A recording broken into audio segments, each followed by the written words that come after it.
So லைஃப்ல கஷ்டப்பட்டு முன்னேற பெண்களை பார்த்து நம்ம எப்போதுமே வருத்தப்பட வேண்டிய அவசியம் இல்லை. They are warriors. நம்ம வருந்த வேண்டியதெல்லாம் பேம்பர்டு விமனை பார்த்து தான்.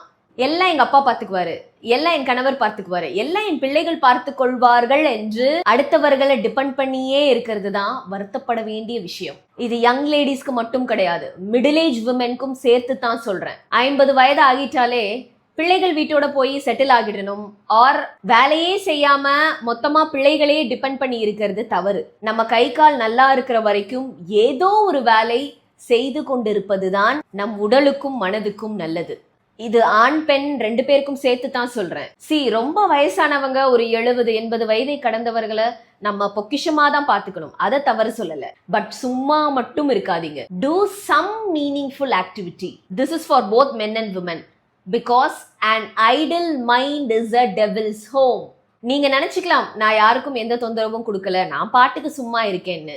பட் உங்க மைண்ட் சும்மா இருக்காது. You will start overthinking. ஒரு காலத்துல வீட்டுல இருந்த பெரியவங்களை முதியோர் இல்லத்துல கொண்டு போய் சேர்த்ததோட மிக முக்கிய காரணமும் இதுதான். நீங்க ஓவர் திங்க் பண்றதால உங்களுக்கு வரக்கூடிய பிரச்சனைகளை விட உங்களை சுத்தி உள்ளவங்களுக்கு தான் அதிக பிரச்சனை, தொந்தரவு.